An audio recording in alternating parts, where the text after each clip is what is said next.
உள்ளூர் விமான முனையம் டொமஸ்டிக் டெர்மினலுக்கு காமராஜர் பேரை வச்சிருப்பான். அது காமராஜர் சில ஒரு ஓரமா இருக்கும்.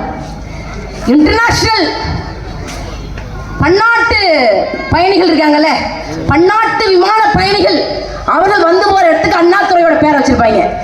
என்ன அப்படி அவங்களுக்கு அண்ணாதுரை அம்மா 31 தேர்தல் வரும் பார்த்தீங்களா? அப்ப நீங்க தேர்தலில் வாக்களிக்கும் போது இந்த காக்கி உடுப்பு போட்டு அரசு சம்பளம் வாங்க மாட்டீங்க, உங்களை தனியாருக்கு வித்துட்டு போயிடுவாங்க. இந்த திராவிட திருமாவளவர்கள் வித்துட்டு போயிடுவாங்க. சாமி நம்பணும், நம்பணும். ஒரு கிலோமீட்டருக்கு 24 ரூபா நட்டை எழுதிட்டு எப்படி நீங்க அரசு ஊழியரா இருப்பீங்க? எப்படி இருப்பீங்க? ஜெயலலிதாவா ஒரே நேரத்தில் லட்சக்கணக்கான ஊழியர்களை வீட்டுக்கு போகணும் அப்படின்னு சொல்றதுக்கு அதெல்லாம் இல்லை, அதெல்லாம் நடக்காது. ஜெயலலிதாவுடைய வரலாற்றுல மூடி மறைச்சிடணும். டிசம்பர் 5 கொண்டாடிட்டு இருக்காங்க. அவர் சொல்றார் இதுக்கு இது போராடணும்.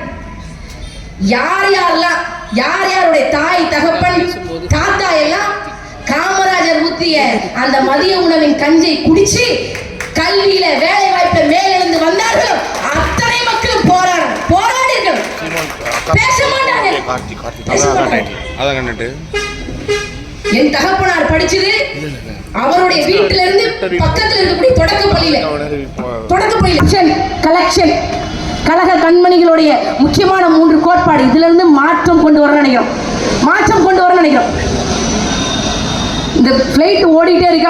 அதனால ஒரே ஒரு தகவலோட நான் என்னுடைய உரையை முடிச்சுக்கிறேன். இந்த சென்னையில் இருக்கக்கூடிய